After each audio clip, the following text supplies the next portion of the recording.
Hello man, welcome everyone, welcome সকলকে the way of solution and TWS একাডেমিতে। আজকে তোমাদের জন্য আরেকটা মোস্ট ইম্পর্টেন্ট জিকে সেশন নিয়ে চলে এসেছি ফর পঞ্চায়েতের স্টুডেন্টদের জন্য। অর্থাৎ তোমরা যারা এবছর রাজ্য সরকারের পঞ্চায়েতের পরীক্ষায় বসতে চলেছো, বিভিন্ন পদের পরীক্ষাগুলো দিতে চলেছো, তাদের জন্য একটা ইম্পর্টেন্ট জিকেজিএস এর সেশন নিয়ে কিন্তু আজকে আমরা আলোচনা করব। স্যার, শুধু কি এটা গ্রাম পঞ্চায়েতের জন্যই অ্যাপ্লিকেবল? না, অর্থাৎ সর্বভারতীয় লেভেলে তোমরা যে কোনো 10th লেভেলের এক্সাম দাও না কেন বা মাধ্যমিক লেভেলের এক্সাম দাও না কেন, সেই প্রত্যেকটা পরীক্ষার জন্যই কিন্তু এই জিকেজিএস এর প্রশ্নগুলো ইম্পর্টেন্ট হতে চলেছে। ঠিক আছে, তো তাহলে চলো দেরি না করে শুরু করা যাক। আজকে আমাদের প্রথম প্রশ্ন বলা হচ্ছে, সিন্ধু সভ্যতার কোন কেন্দ্রে কৃত্রিম পোতাশ্রয় বা ডকইয়ার্ড পাওয়া গিয়েছে? সিন্ধু সভ্যতার কোন কেন্দ্রে কৃত্রিম পোতাশ্রয় বা ডকইয়ার্ড পাওয়া গেছে? হরপ্পা, মহেঞ্জোদারো, লোথাল নাকি Kalibangan? which of the following এটা আমাদের কারেক্ট অ্যান্সার হবে। আর যারা সেশনটায় পার্টিসিপেট করছো, after the end of the class কার কটা অ্যান্সার ঠিক হলো তার সংখ্যাটা কিন্তু তোমরা আমাকে কমেন্টের মধ্যে জানাতে ভুলবে না। ওকে স্যার, চলো তো তাহলে আজকের প্রথম প্রশ্নের উত্তরে আমরা চলে যাই। সিন্ধু সভ্যতার কোন কেন্দ্রে কৃত্রিম পোতাশ্রয় বা ডকইয়ার্ড পাওয়া গিয়েছে? সেটা হলো আমাদের অপশন নাম্বার সি, গুজরাটের লোথাল। অপশন নাম্বার সি হবে আমাদের রাইট অ্যান্সার, লোথাল। ঠিক আছে স্যার, হরপ্পাতে হচ্ছে কি মেন যেটা ইম্পর্টেন্ট ছিল সেটা হচ্ছে আমাদের শস্যাগার। মহেঞ্জোদারোতে ইম্পর্টেন্ট যেটা ছিল সেটা হলো আমাদের বৃহৎ একটা স্নানাগার। ঠিক আছে, কালীবঙ্গান যেটা হলো কি রাজস্থানে পাওয়া সিন্ধু সভ্যতার একটা খুব গুরুত্বপূর্ণ নিদর্শন কেন্দ্র বলা যেতে পারে, যার মানে যেখানে পাওয়া গিয়েছিল আমাদের আগুনের বেদি বা ফায়ার অল্টার যেটাকে আমরা বলি, অর্থাৎ অগ্নিবেদী। এই অগ্নিবেদী পাওয়া গিয়েছিল কোথায়? এই অগ্নিবেদী পাওয়া গিয়েছিল আমাদের কালীবঙ্গানের মধ্যে। ঠিক আছে, তাহলে সঠিক উত্তর কোনটা? সঠিক উত্তর হলো কি আমাদের অপশন নাম্বার সিটা। পরবর্তী প্রশ্নে আসছি, ভারতের প্রাচীনতম পর্বত শ্রেণী কোনটি? ভারতের প্রাচীনতম পর্বত শ্রেণী কোনটি? হিমালয়, আরাবল্লী, পশ্চিমঘাট নাকি সাতপুরা? আচ্ছা, হিমালয় তো হলো কি নবীন বঙ্গিল পর্বত যাকে আমরা বলে চলি, তাই না? তো নবীন যেটা। আর এই হিমালয়ের সর্বোচ্চ শৃঙ্গের নামটা হচ্ছে কি আমাদের Mount Everest. Mount Everest. But এখানে বলা হয়েছে আমাদের দেশে প্রাচীনতম পর্বত শ্রেণী কোনটা? তাহলে এটা সঠিক উত্তর হয়ে যাবে আমাদের অপশন নাম্বার বি, আরাবল্লী। অপশন নাম্বার বি, আরাবল্লী। আরাবল্লীর সর্বোচ্চ যে পর্বত শৃঙ্গটা তার নামটা কি স্যার? তা সেটা হলো আমাদের গুরু শিখর। সেটা হলো আমাদের গুরু শিখর। পশ্চিমঘাট পর্বতমালা, যেরকম দেখি আমরা যে পশ্চিমঘাট পর্বত আর পূর্বঘাট পর্বত, এই দুটোর যে জাংশন পয়েন্ট সেখানে রয়েছে আমাদের নীলগিরি, তাই না? তো যাই হোক না কেন, পশ্চিমঘাট পর্বতের সর্বোচ্চ শৃঙ্গ হিসেবে কিন্তু অনেক জায়গায় নেওয়া হয় আমাদের দক্ষিণ ভারতের যেটা সর্বোচ্চ শৃঙ্গ, অর্থাৎ আনাই নদীকে। আর সাতপুরা যেটা, এই সাতপুরা পর্বত শ্রেণীর সর্বোচ্চ শৃঙ্গের নামটা হচ্ছে আমাদের ধূপগুড়ি। ধূপগুড়ি। ঠিক আছে, তাহলে সঠিক উত্তর কোনটা? অপশন নাম্বার বি হবে আমাদের এখানে কারেক্ট অ্যান্সার। কোশ্চেন নাম্বার 3, পশ্চিমবঙ্গের কোন জেলাকে রাঢ় অঞ্চলের প্রবেশদ্বার বলা হয়? পশ্চিমবঙ্গের কোন জেলাকে রাঢ় অঞ্চলের প্রবেশদ্বার বলা হয়? পশ্চিমবঙ্গের কোন জেলাকে রাঢ় অঞ্চলের প্রবেশদ্বার বলা হয়? বাঁকুড়া, পুরুলিয়া, পশ্চিম বর্ধমান নাকি বীরভূম? বাঁকুড়া, পুরুলিয়া, পশ্চিম বর্ধমান নাকি বীরভূম? পশ্চিমবঙ্গের কোন জেলাকে রাঢ় অঞ্চলের প্রবেশদ্বার বলা হয়? বলে ফেলো। তাহলে সঠিক উত্তরটা দেখে নেবো আমরা এখানে। অপশন নাম্বার সি হয়ে যাবে আমাদের রাইট অ্যান্সার, পশ্চিম বর্ধমান। ঠিক আছে, সঠিক উত্তরটা কি হবে আমাদের? অপশন নাম্বার সি হবে এটার রাইট অ্যান্সার, সেটা হলো পশ্চিম বর্ধমান। রাঢ় অঞ্চলের প্রবেশদ্বার বলেছে, তাই না? রাঢ়।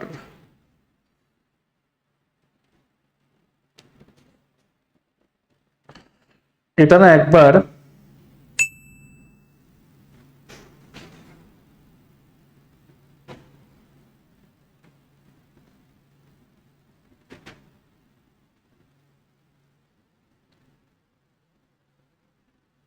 ঠিক আছে, চলো তাহলে এটাকে পশ্চিম বর্ধমানই নাও আপাতত, কিন্তু যেরকম দুর্গাপুরকে আমরা বলে চলি আর কি, মানে রাঢ়ের যে পার্টটা, তাহলে সঠিক উত্তর হিসেবে এটাকে নাও হচ্ছে কি তোমরা কোশ্চেন নাম্বার 3 এরটা, option number C. Paschim Bardhaman, পশ্চিম বর্ধমান। ওকে, সো ভারতের রার হচ্ছে কি দুর্গাপুর। যেটা ভারতের সংবিধানের কত নম্বর ধারায় অস্পৃশ্যতা দূরীকরণের কথা বলা হয়েছে? ভারতীয় সংবিধানের কত নম্বর ধারায় অস্পৃশ্যতা দূরীকরণের কথা বলা হয়েছে? বলো দেখি কোনটা হবে এটার সঠিক উত্তর, কোনটা হবে এটার সঠিক উত্তর।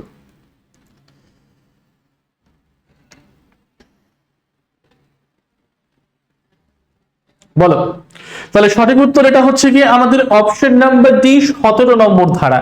এই 17 নম্বর ধারায় কিন্তু বলা হয়েছে অস্পৃশ্যতা দূরীকরণের ব্যাপারটাকে নিয়ে। কোশ্চেন নাম্বার 5, কোষের আত্মঘাতী থলি কাকে বলা হয়? কোষের আত্মঘাতী থলি কাকে বলা হয়? মাইটোকন্ড্রিয়া, লাইসোজোম, রাইবোজোম নাকি গলগি বডি? কোষের আত্মঘাতী থলি কাকে বলা হয়?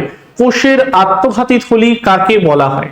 আচ্ছা, মাইটোকন্ড্রিয়া যেহেতু এটা আমার এটিপি তৈরি করে, যার জন্য একে বলা হয় আমাদের কোষের শক্তিঘর, সেল, যেটাকে আমরা বলি the power house of the cell, তাই না?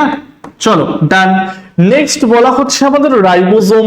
রাইবোজোমটাকে আমরা বলি হচ্ছে গিয়ে প্রোটিন ফ্যাক্টরি, কারণ এটা কোষের মধ্যে প্রোটিন সংশ্লেষে সহায়তা করে, তাই না?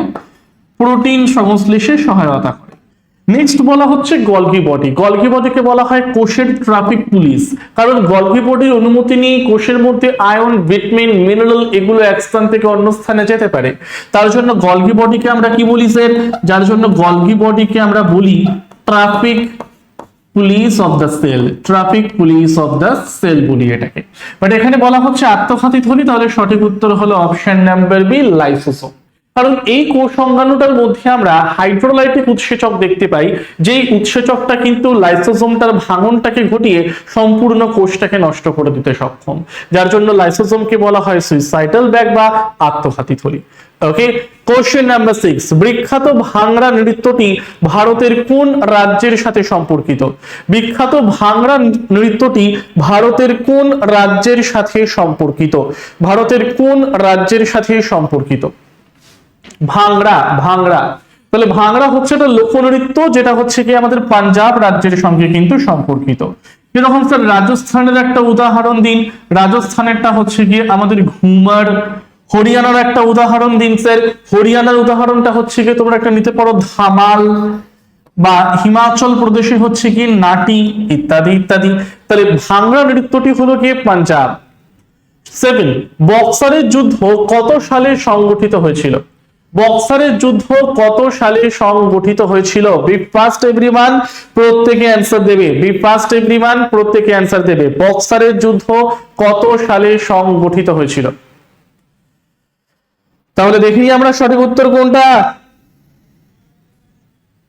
চলো স্যার, তাহলে সঠিক উত্তর হচ্ছে অপশন নাম্বার সি, 1764 সাল, যেখানে বাংলার নবাব বা বাংলার তৎকালীন নবাব মীর কাসিম, অবাধের নবাব সুজাউদ্দৌলা এবং মুঘল সম্রাট শাহ আলম টু, এই তিনজনের একটা কনফেডারেসি লড়বে হচ্ছে কি ইংলিশদের বিরুদ্ধে।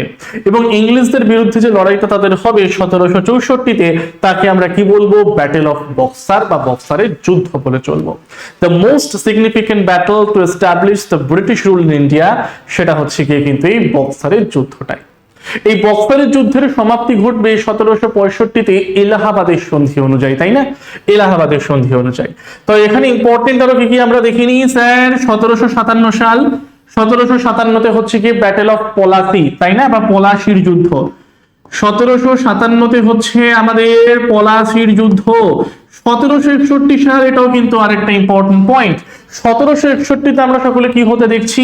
থার্ড ব্যাটেল অফ পানিপথ বা পানিপথের তৃতীয় যুদ্ধ, বা পানিপথের তৃতীয় যুদ্ধটাকে কিন্তু আমরা সকলে হতে দেখছি এখানে 1761 সাল নাগাদ। ওকে, আর 1765-তে তো আমি তোমাদের বললামই যে এলাহাবাদের সন্ধি। কোন নদীকে দক্ষিণ ভারতের গঙ্গা বলা হয়? কোন নদীকে দক্ষিণ ভারতের গঙ্গা বলা হয়? কোন নদীকে দক্ষিণ ভারতের গঙ্গা বলা হয়?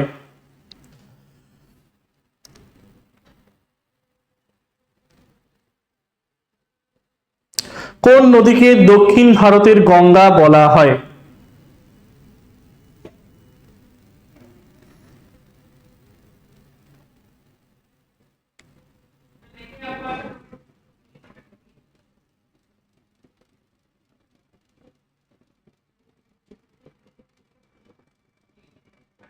বলো। গোদাবরী, কৃষ্ণা, কাবেরী, মহানদী। গোদাবরী, কৃষ্ণা, কাবেরী, মহানদী। গোদাবরী, কৃষ্ণা, কাবেরী, মহানদী। চলো, দক্ষিণ ভারতের গঙ্গা বা the Ganga of the south, তাহলে এটা বলা হবে কাকে? The Ganga of the south বলা হবে হচ্ছে কি আমাদের কাবেরীকে। ঠিক আছে, অপশন নাম্বার সিটা করে নিও, এটার right answer the Ganga of south.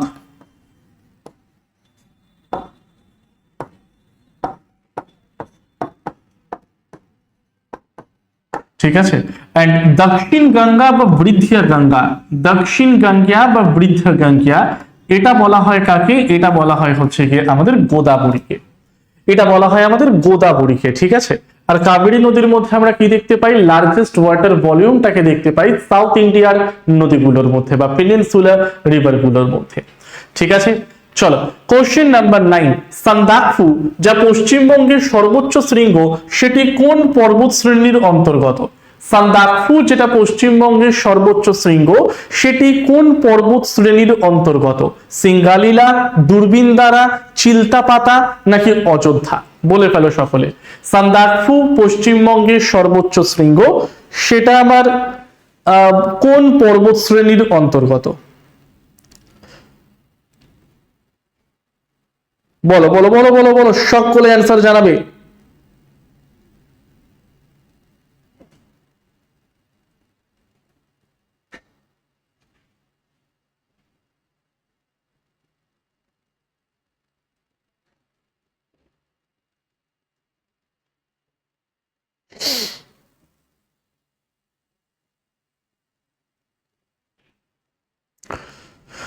ঠিক আছে, তো তাহলে এটা সঠিক উত্তর আমরা দেখে নিই, সেটা হলো গিয়ে সিঙ্গালীলা পর্বত শ্রেণী। সিঙ্গালীলা পর্বত শ্রেণী। ঠিক আছে, কোশ্চেন নাম্বার 10। ভারতীয় সংবিধানের খসড়া কমিটির চেয়ারম্যান কে ছিলেন? Doctor Rajendra Prasad, Jawaharlal Nehru, doctor B R Ambedkar নাকি সর্দার বল্লভভাই পটেল? খসড়া কমিটি বা ড্রাফটিং কমিটি যার প্রধান ছিলেন বা যার চেয়ারম্যান হিসেবে নিযুক্ত ছিলেন আমাদের ডক্টর বি আর আম্বেদকর। অন্যান্য সদস্যদের মধ্যে যেরকম ছিলেন আমাদের টি কৃষ্ণমাচারী, ওকে, কে এম মুন্সি স্যার, এনারা ছিলেন আমাদের প্রধানত এই খসড়া কমিটির অন্যান্য সদস্যদের মধ্যে। তাহলে সঠিক উত্তরটা কি হবে আমাদের? Doctor B R Ambedkar. Doctor B R Ambedkar. Doctor Rajendra Prasad হচ্ছেন গিয়ে আমাদের দেশের প্রথম রাষ্ট্রপতি, জওহরলাল নেহেরু হলেন গিয়ে আমাদের দেশের প্রথম প্রধানমন্ত্রী, এন্ড সর্দার বল্লভভাই পটেল যিনি হচ্ছেন গিয়ে আমাদের দেশের প্রথম ডেপুটি প্রাইম মিনিস্টার হয়, এবং তার সাথে বলা যেতে পারে যে প্রথম গৃহমন্ত্রী ছিলেন হচ্ছেন গিয়ে আমাদের সর্দার বল্লভভাই পটেল। ঠিক আছে, তাহলে সঠিক উত্তর হলো option number C, doctor B R Ambedkar. একদম ইজি একটা প্রশ্ন দিয়েছে, সাধারণ লবণের রাসায়নিক নাম কি? ছোট থেকে আমরা পড়ে আসছি এটাকে। স্যার, সাধারণ লবণ যেটাকে আমরা বলি বা তার রাসায়নিক নামটা হলো সোডিয়াম ক্লোরাইড বা NaCl। NaCl। Sodium carbonate, sodium কার্বনেটকে বলা হয় ওয়াশিং সোডা। সোডিয়াম কার্বনেটকে আমরা সকলে বলি ওয়াশিং সোডা, আর একইভাবে সোডিয়াম বাইকার্বনেটকে আমরা বলি বেকিং সোডা। একইভাবে ওটাকে আমরা বলি বেকিং সোডা। ডান স্যার এত পর্যন্ত। চলো, ইউনেস্কোর সদর দপ্তর কোথায় অবস্থিত? এই যে আমরা পড়ি ইউনেস্কো ওয়ার্ল্ড হেরিটেজ সাইট, এই হেরিটেজ সাইট গুলো আবার ট্যাঞ্জেবল, ইনট্যাঞ্জেবল হয়, আবার বলা যেতে পারে কিছু ন্যাচারাল হয়, কিছু ম্যানমেড হয়, আবার কিছু হয় যেটাকে ম্যানমেড ন্যাচারাল দুটোকেই দেখতে পাওয়া যায়। তো যাই হোক, বলা হচ্ছে এখানে যে ইউনেস্কোর সদর দপ্তরটা আমাদের কোথায় অবস্থিত? তাহলে ইউনেস্কোর সদর দপ্তর হচ্ছে কি প্যারিসে। অপশন নাম্বার সি, প্যারিসের মধ্যে কিন্তু এটা রয়েছে। 13টা বলো, গৌতম বুদ্ধ কোথায় তার প্রথম বাণী প্রচার করেছিলেন যা ধর্মচক্র প্রবর্তন নামে পরিচিত? গৌতম বুদ্ধের 5 জন ডিসিপল ছিল বা শিষ্য ছিল যারা প্রথম তার বাণীটাকে শুনেছিল। তার মধ্যে ইম্পর্টেন্ট বা প্রথম 5 জন হলেন গিয়ে বাপ্পা বাদিয়া, কোন্দালা, মহানামায়ণ, অশ্বকি। এই 5 জনকে তিনি তার প্রথম বাণীটা প্রচার করেন যেটা ধর্মচক্র প্রবর্তন নামে পরিচিত বুদ্ধিজমে। তো বলা হচ্ছে কোন জায়গায় তিনি এই বাণীটাকে দিয়েছিলেন? লুম্বিনী, সারনাথ, কুশীনগর নাকি বোধগয়া? বোধগয়াতে তো তিনি বোধিপ্রাপ্ত লাভ করেছিলেন, লুম্বিনীতে তিনি জন্মগ্রহণ করেছিলেন, কুশীনগরে তিনি মারা গিয়েছিলেন, আর প্রথম বাণীটা দিয়েছিলেন হলো কি সারনাথ ইউপিতে। সারনাথ ইউপিতে, যেখানে আমরা কিন্তু বুদ্ধিজমের একটা মোস্ট ইম্পর্টেন্ট স্তূপকে দেখতে পাই যেটাকে বলা হয় ধামে, যেটাকে আমাদের ইউপির ক্ষেত্রে দেখে থাকি আর কি, তাই না? তো তো সারনাথের ক্ষেত্রে। ভারতের কোন রাজ্যে বিখ্যাত লোকটাক হ্রদ অবস্থিত? ভারতের কোন রাজ্যে বিখ্যাত লোকটাক হ্রদ অবস্থিত? মেঘালয়, মণিপুর, মিজোরাম নাকি আসাম? ভারতের কোন রাজ্যে বিখ্যাত লোকটাক হ্রদ অবস্থিত? মেঘালয়, মণিপুর, মিজোরাম নাকি আসাম? তাহলে সঠিক উত্তরটা এখানে একবার দেখে নিই স্যার আমরা। অপশন নাম্বার বি, মণিপুর হচ্ছে গিয়ে আমাদের এখানে সঠিক উত্তরটা। ঠিক আছে। কোশ্চেন নাম্বার 15, ভারতের কোন নদীর তীরে বিখ্যাত দুর্গাপুর ব্যারেজ নির্মিত হয়েছে? পশ্চিমবঙ্গের কোন নদীর তীরে বিখ্যাত দুর্গাপুর ব্যারেজ নির্মিত হয়েছে? তিস্তা, রূপনারায়ণ, দামোদর নাকি অজয়? কোন নদীর তীরে দুর্গাপুর ব্যারেজ নির্মিত হয়েছে?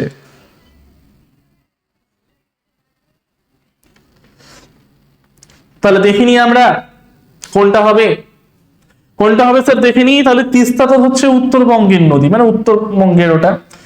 এবারে রয়েছে রূপনারায়ণ, দামোদর এবং অজয়, বাট সঠিক উত্তরটা নিয়ে নাও দামোদর, অপশন নাম্বার সি।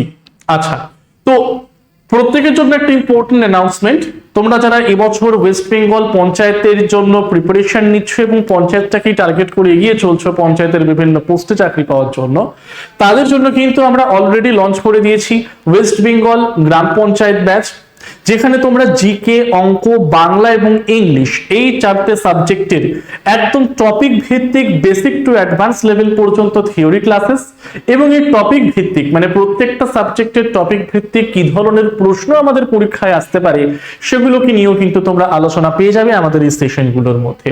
সম্পূর্ণ লাইভ একটি ব্যাচ, অর্থাৎ লাইভ ভিডিও হয়ে যাবার পর তার রেকর্ডেড ভার্সনটাকেও কিন্তু তুমি অনেকদিন ধরে অ্যাক্সেস করতে পারবে। ঠিক আছে। এবারে অনেকের মনে প্রশ্ন আছে, স্যার যদি আমাদের সিলেবাসের মধ্যে কোনো পরিবর্তন হয়? আচ্ছা, আমাদের তো এগুলো রয়েছেই, এবার যদি সিলেবাসের মধ্যে এক্সট্রা কিছু অ্যাড হয় তার জন্য কি আলাদা করে কোনো ব্যাচ পারচেস করতে হবে? না। যদি আরো এক্সট্রা কোনো টপিক বা এক্সট্রা কোনো সাবজেক্ট আমাদের অ্যাড হয় এই ওয়েস্ট বেঙ্গল গ্রাম পঞ্চায়েতের পরীক্ষায়, সেটাকেও কিন্তু এই ব্যাচের মধ্যে পরবর্তীকালে তোমাদেরকে করিয়ে দেওয়া হবে। ঠিক আছে, সেটা নিয়েও চিন্তার কোনো কারণ নেই। সম্পূর্ণ লাইভ একটি ব্যাচ, সম্পূর্ণ ব্যাচের ভ্যালিডিটি হচ্ছে কি 12 মাসের জন্য, অর্থাৎ তুমি 1 বছর ধরে ব্যাচের কন্টেন্ট অর্থাৎ স্টাডি ম্যাটেরিয়াল, মক টেস্ট এবং লাইভ রেকর্ডেড ভিডিও এগুলো প্রত্যেকটাকে কিন্তু তোমরা অ্যাক্সেস করতে পারবে 1 বছর ধরে। ঠিক আছে, এটা হলো গ্রাম পঞ্চায়েত ডিটেলস আমি দিয়ে দিলাম। ক্লাসেস কিন্তু অলরেডি আমাদের স্টার্ট হয়ে গিয়েছে। তোমরা যারা যারা এখনো ব্যাচটাকে দেখোনি বা পারচেজ করোনি, আমি একবার রিকোয়েস্ট করবো যে আমাদের অ্যাপের মধ্যে চলে যাও, সেখানে গিয়ে ব্যাচটাকে তোমরা একবার দেখে নিতে পারো। ঠিক আছে, চলো আজকের পরবর্তী প্রশ্নে আমরা যাচ্ছি। লোকসভার কার্যকালের স্বাভাবিক মেয়াদ কত বছর? লোকসভার কার্যকালের স্বাভাবিক মেয়াদ কত বছর? লোকসভার কার্যকালের স্বাভাবিক মেয়াদ কত বছর? বলো দেখি, বলো দেখি, বলো দেখি। লোকসভার কার্যকালের মেয়াদ মানে বেসিক্যালি এটা বলা উচিত যে লোকসভার সংখ্যাগরিষ্ঠ দলের নেতা বা সংখ্যাগরিষ্ঠ দল যতদিন সংখ্যাগরিষ্ঠতা ভোগ করে ততদিনই লোকসভাটা আমার চলে এবং হাইয়েস্ট সেটা 5 বছর পর্যন্ত চলতে পারে। তো স্বাভাবিক মেয়াদটাকে আমরা এখানে 5 বছরই ধরবো। স্বাভাবিক মেয়াদ হচ্ছে কি 5 বছরটাকেই ধরবো, কিন্তু এই 5 বছরের আগে যদি কোনো পার্টি বা যদি কোনো ব্যক্তি তার সংখ্যাগরিষ্ঠতা প্রমাণে ব্যর্থ হন তাহলে কিন্তু সেই লোকসভাটাকে ভেঙেও দেওয়া যেতে পারে। ঠিক আছে, চলো কোশ্চেন নাম্বার 17, মানব দেহের দীর্ঘতম হাড় বা অস্থি কোনটি? মানব দেহের দীর্ঘতম হাড় বা অস্থি কোনটি? স্টেপিস, ফিমার, হিউমেরাস নাকি টিবিয়া? স্টেপিস মানে হলো স্যার আমাদের কানের মধ্যে পাওয়া যায়, মধ্যকর্ণ বা মিডল ইয়ারে যাকে আমরা পাই, এটাকে বলা হয় আমাদের ক্ষুদ্রতম হাড়। এটাকে বলা হয় আমাদের ক্ষুদ্রতম হাড়। আর নেক্সট বলা হচ্ছে হিউমেরাস। হিউমেরাস, রেডিয়াস আল্লা। হিউমেরাস একটা লং বোন বা লম্বা হাড়, কিন্তু দীর্ঘতম হাড় নয়। আরেকটা হলো টিবিয়া ফিবিউলা। টিবিয়া ফিবিউলা মানে হচ্ছে কি যেটা পায়ের মধ্যে পাওয়া যায় বা শ্যাঙ্ক যাকে আমরা বলি, অর্থাৎ হাঁটুর নিচে পায়ের যে অংশটা, হাঁটু থেকে গোড়ালি পর্যন্ত এই যে পায়ের অংশ, লোয়ার লেগ, যাকে আমরা শ্যাঙ্ক বলে চলি, এর মধ্যে দুটো হাড় দেখতে পাওয়া যায়, যার মধ্যে একটাকে বলা হয় টিবিয়া আর একটাকে বলা হয় ফিবিউলা। ঠিক আছে, তো এখানে বলা হচ্ছে দীর্ঘতম হাড় কোনটা? স্যার শুধুমাত্র দীর্ঘতম হাড়ই নয়, দীর্ঘতম হাড়ের সাথে বৃহত্তম এবং দীর্ঘতম, বৃহত্তম এবং সর্বাপেক্ষা শক্তিশালী, সর্বাপেক্ষা শক্তিশালী, যাকে আমরা বলছি এখানে স্ট্রংগেস্ট। এই তিনটে হাড়েরই উদাহরণ আমার কোনটা? অপশন নাম্বার বি, ফিমারটা। বোঝা গেল? ফিমার। কোশ্চেন নাম্বার 18, বিশ্ব পরিবেশ দিবস ওয়ার্ল্ড এনভায়রনমেন্ট ডে প্রতি বছর কোন দিন পালিত হয়? বিশ্ব পরিবেশ দিবস বা ওয়ার্ল্ড এনভায়রনমেন্ট ডে প্রতি বছর কোন দিন পালিত হয়? কোন দিন পালিত হয় বলো।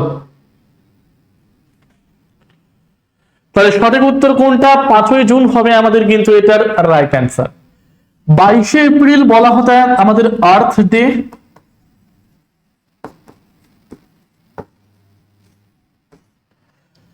ঠিক আছে, 11ই জুলাই হচ্ছে কি ওয়ার্ল্ড পপুলেশন ডে, 16ই সেপ্টেম্বর হচ্ছে কি আমাদের ওজোন ডে। 16ই সেপ্টেম্বরটা হচ্ছে আমাদের কি ওজোন ডে, ওজোন ডে। ওকে, চলো।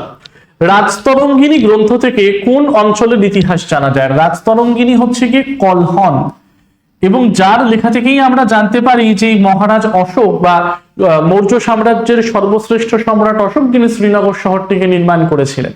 এই কলহনের রাজতরঙ্গিনী থেকে কোন অঞ্চলের ইতিহাস জানা যায়? এই যে বললেন স্যার শ্রীনগর, শ্রীনগর মানে হচ্ছে কি কাশ্মীর। অপশন নাম্বার বি করে নাও এটার সঠিক উত্তর বা রাইট অ্যান্সারটা। কোশ্চেন নাম্বার 20, পিতল বা ব্রাস কোন কোন ধাতুর সংকর? পিতল বা ব্রাস কোন কোন ধাতুর সংকর? তামা টিন, তামা দস্তা, লোহা ক্রোমিয়াম নাকি তামা এবং নিকেল? ব্রাস যেটা সেটা আমার কোন কোন ধাতুর মিশ্রণ? বলে ফেলো সকলে তোমরা। ব্রাস আর ব্রোঞ্জ এই দুটো কিন্তু পরীক্ষায় আমাদের বারংবার দেয় প্রশ্নগুলো, ব্রাস আর ব্রোঞ্জ।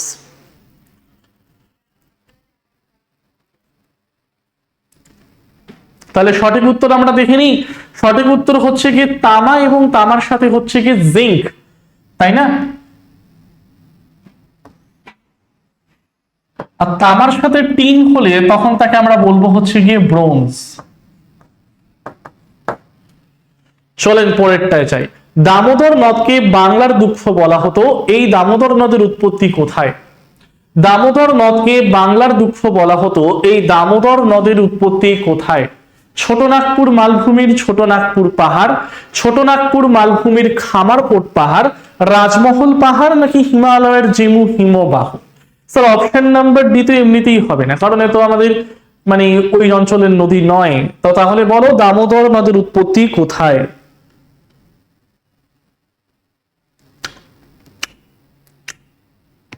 ঠিক আছে, তাহলে দেখিনি সঠিক উত্তর কোনটা। অপশন নাম্বার বিটা করবো রাইট অ্যান্সার, ছোটনাগপুর মালভূমির খামারপোট পাহাড়।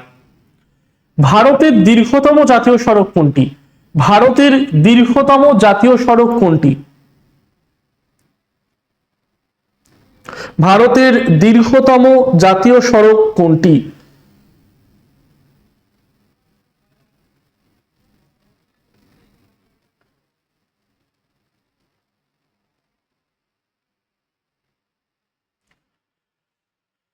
তাহলে সঠিক উত্তর এটা আমরা দেখিনি, অপশন নাম্বার সি হবে আমাদের রাইট অ্যান্সার, ন্যাশনাল হাইওয়ে 44, যেটা হচ্ছে কি শ্রীনগর থেকে সাউথের তামিলনাড়ুর কন্যাকুমারিকা পর্যন্ত। তাহলে অপশন নাম্বার সি, ভারতের দীর্ঘতম জাতীয় সড়ক হচ্ছে গিয়ে এটি। দক্ষিণ ভারতের সর্বোচ্চ শৃঙ্গের নাম কি? যেটাকে বলা হয় Everest of the south India. তাহলে দক্ষিণ ভারতের সর্বোচ্চ শৃঙ্গের নাম আনাইমুদি, আনাইমুদি। দোদাবেতা হচ্ছে কি নীলগিরি, নীলগিরি সর্বোচ্চ শৃঙ্গ হচ্ছে কি দোদাবেতা। নীলগিরি হলো গিয়ে জাংশন পয়েন্ট, আমাদের পশ্চিম ঘাট আর পূর্ব ঘাটের জাংশন পয়েন্ট হলো গিয়ে নীলগিরি। এই নীলগিরির যে সর্বোচ্চ শৃঙ্গটাকে আমরা এখানে দেখতে পাই তারই নাম হচ্ছে কি আমাদের আনাইমুদি, আনাইমুদি। সরি মানে দোদাবেতা। নীলগিরির সর্বোচ্চ শৃঙ্গটা হলো কি দোদাবেতা, কিন্তু দক্ষিণ ভারতের সর্বোচ্চ শৃঙ্গ হচ্ছে কি আনাইমুদি। ঠিক আছে, সরি নীলগিরি সর্বোচ্চ শৃঙ্গ দোদাবেতা। দোদাবেতা মানে এছাড়া অন্যান্য পাহাড়গুলোর মধ্যে মাকুর্তি তারা পড়ে থাকে। পশ্চিমবঙ্গের কোন জেলার উপর দিয়ে কর্কট ক্রান্তি রেখা যায়নি? পশ্চিমবঙ্গের কোন জেলার উপর দিয়ে কর্কট ক্রান্তি রেখা যায়নি? সঠিক উত্তরটা দেখিনি, অপশন নাম্বার ডি হবে আমাদের রাইট অ্যান্সার, বীরভূম। এই জেলার উপর দিয়ে ট্রপিক অফ ক্যান্সার বা কর্কট ক্রান্তি রেখা কিন্তু যায়নি। 25 বিখ্যাত ছৌ নাচ পশ্চিমবঙ্গের কোন জেলার একটি বিখ্যাত লোকনৃত্য? বিখ্যাত ছৌ নাচ পশ্চিমবঙ্গের কোন জেলার একটি প্রধান লোকনৃত্য? যেরকম বলা হচ্ছে যে ছৌ নাচ যেটা, সেটা কিন্তু আমাদের এখন শাস্ত্রীয় নৃত্য বা ক্লাসিক্যাল ডান্সেস এর মধ্যেও পড়ে চলছে, তাই না? ছৌ নাচটাকে আমরা কিন্তু এখনো ক্লাসিক্যাল ডান্সেস এর মধ্যে ফেলছি। তো বলা হচ্ছে ছৌ নাচ, দেখবে আমাদের পুরুলিয়া ছৌ বা সম্বলপুরী ছৌ, তো ছৌয়ের অনেক ভাগও আছে, পরবর্তীতে আমরা জানবো। তো এখানে সঠিক উত্তরটা দেখিনি আমরা, হচ্ছে কি option number B, Purulia. Purulia পশ্চিমবঙ্গের যে জেলা ছৌ নাচের জন্য বিখ্যাত সেটি হলো আমাদের পুরুলিয়া। বিশ্ব স্বাস্থ্য সংস্থা বা হু, ওয়ার্ল্ড হেলথ অর্গানাইজেশন, এর সদর দপ্তর কোথায় অবস্থিত? এর সদর দপ্তর কোথায় অবস্থিত? WHO, WHO এর সদর দপ্তর কোথায় অবস্থিত? বলো, WHO এর সদর দপ্তর কোথায় অবস্থিত? হু, ওয়ার্ল্ড হেলথ অর্গানাইজেশন।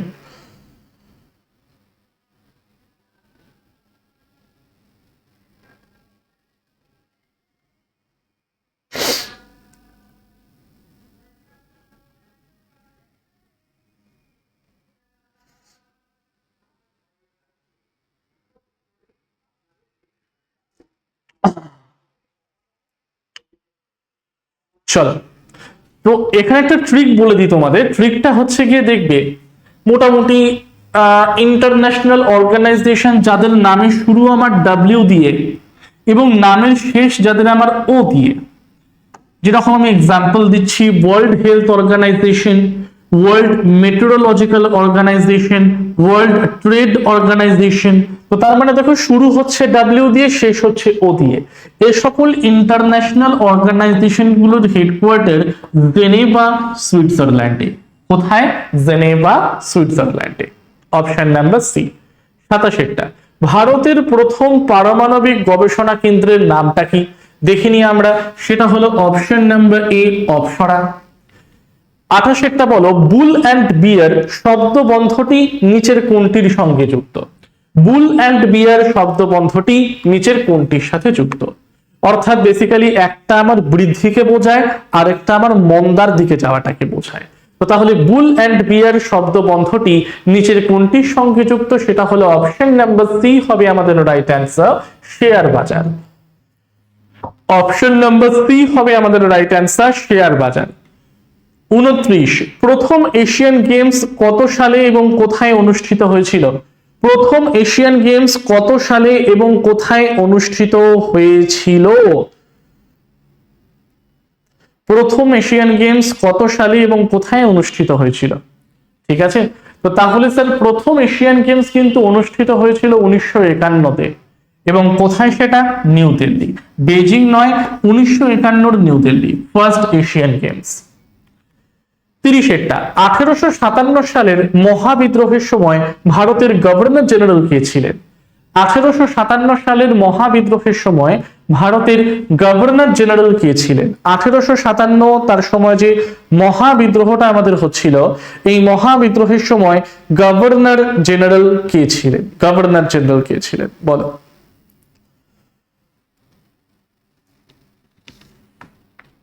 তাহলে সঠিক উত্তরটা দেখে নিয়ে আমরা, অপশন নাম্বার বি হবে রাইট অ্যান্সার, লর্ড ক্যানিং। তার আগে ছিলেন লর্ড ডালহৌসি, লর্ড ডালহৌসির অনেক আগে ছিলেন আমাদের উইলিয়াম বেন্টিং। ওকে, এবং উইলিয়াম বেন্টিং হচ্ছেন গিয়ে last governor general of Bengal and first governor general of India. সতীদাহ প্রথা আইন মানে যেটা ছিল, আইন করে নিষিদ্ধ করা হয়েছিল কিন্তু এই লর্ড উইলিয়াম বেন্টিংকে সময়তেই, তাই না? আর লর্ড কার্জন তো বঙ্গভঙ্গ আরো অনেক পরে 1899 থেকে 1905-এর মধ্যে আসছেন আমাদের লর্ড কার্জন ইত্যাদি। ওকে, সো তাহলে আমাদের 30টা কোশ্চেন আজকে আমরা এখানে দি এন্ড করলাম। তোমাদের মধ্যে যারা যারা বা অনেকেই অবগত হয়েছে যে এই বছরে বা এই সেশনটার মধ্যে কিন্তু আমাদের রাজ্য পুলিশ, কলকাতা পুলিশ এবং আবগারি দপ্তর থেকে কিন্তু আমাদের পুলিশ বিভাগে অনেক ভর্তির নোটিফিকেশন আসতে চলেছে। তো যারা যারা নিজেদেরকে আগে থেকেই প্রিপেয়ার করে রাখতে চাও এবং যাতে যখনই পরীক্ষা হোক না কেন পরীক্ষায় তুমি তোমার 100%টাকে দিতে পারো, তার জন্য কিন্তু আমরা অলরেডি TWS এর পক্ষ থেকে এবছরের জন্য দ্বিতীয়বার নিয়ে এসেছি WBPKP ফাউন্ডেশন ব্যাচ 2.0। প্রথমটা আমাদের অলরেডি ডান, সেকেন্ড ব্যাচটা অলরেডি লঞ্চ করা হয়ে গিয়েছে। অর্থাৎ যারা যারা শুধুমাত্র পুলিশের পরীক্ষার্থী এবং নিজের নামের পাশে বা নিজের নামের সাথে একটা উর্দি দেখতে চাও, তাদের জন্য কিন্তু এখন থেকেই প্রিপারেশন নেওয়াটা খুবই খুবই খুবই দরকার। ঠিক আছে, সম্পূর্ণ ব্যাচের ভ্যালিডিটি হচ্ছে গিয়ে 15 মাসের জন্য, ডিউরেশন হচ্ছে কি 5 মাস, অর্থাৎ 5 মাসের মধ্যে তোমাকে ব্যাচটা কমপ্লিট করিয়ে দেওয়া হবে। বাট তুমি ব্যাচটার study material, mock test, live ক্লাসের রেকর্ডেড ভিডিও সবগুলো কিন্তু তুমি 15 মাস ধরে অ্যাক্সেস করতে পারবে। একদম টপিক ভিত্তিক ক্লাসেস হবে, বেসিক থেকে অ্যাডভান্স লেভেল পর্যন্ত, এবং সম্পূর্ণ লাইভ একটি ব্যাচ। অর্থাৎ ব্যাচের মধ্যে বা টপিক সম্বন্ধে যদি তোমার কোনো কোয়েরি থাকে, তুমি কিন্তু তখনই কোনো স্যার বা ম্যামকে সেই কোয়েরিটা নিয়ে জিজ্ঞাসাটা করে নিতে পারো। ঠিক আছে, তো আমি এটাকেও আলোচনা করে দিলাম। এটার আরো ডিটেলস পেয়ে যাবে তোমরা আমাদের অ্যাপের মধ্যে। আর যারা যারা পিএসসি মিসলেনিয়াসটাকে পাখির চোখ করে এগিয়ে চলছো, so PSC miscellaneous foundation batch only for prelim, কারণ শুধুমাত্র আমরা এখানে তোমাদেরকে জেনারেল স্টাডিজ এবং অ্যারিথমেটিক পোর্শনটাকেই করিয়ে থাকবো, একদম বেসিক থেকে অ্যাডভান্স থিওরি, তার সাথে মক টেস্টও কিন্তু এখানে ইনক্লুডেড। তো এই ব্যাচটাকেও কিন্তু দেখে নিতে পারো তোমরা। গ্রাম পঞ্চায়েত আমি বলেই দিলাম, যারা যারা এখনো আমাদের TWS একাডেমি অ্যাপটাকে ডাউনলোড করনি, তারা প্রত্যেকে একবার প্লে স্টোরে চলে যাবে, সেখানে গিয়ে সার্চ করবে TWS একাডেমি, তাহলে এরকম একটা অ্যাপ্লিকেশন চলে আসবে। তারপর সেখানে নিজের নাম, ফোন নাম্বার দিয়ে রেজিস্ট্রেশন করলেই কিন্তু এরকম একটা ইন্টারফেস খুলে যাবে, যেখানে তোমরা তোমাদের paid course, e book, paid test, free classes, free mock test সবগুলোই কিন্তু পেয়ে যাচ্ছ।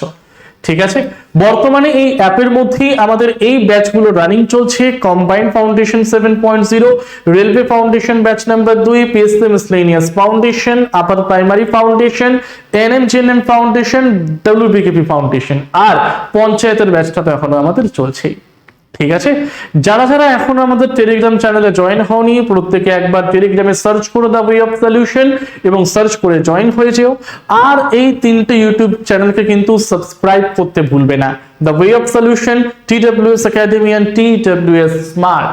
কারণ যে কোনো সরকারি চাকরির আপডেট, তার নোটিফিকেশন, তার সম্বন্ধে অথেন্টিক নিউজ বা সেই রিলেটেড কোনো ফ্রি ক্লাসেস আসছে কিনা, বা কোনো পেইড ব্যাচেস আসছে কিনা, অথবা কোনো মক টেস্ট লাইভ আমরা আনছি কিনা, প্রত্যেকটার কিন্তু A to Z ডিটেলস আমরা এই 3টে ইউটিউব চ্যানেলেই তোমাদেরকে দিয়ে থাকি।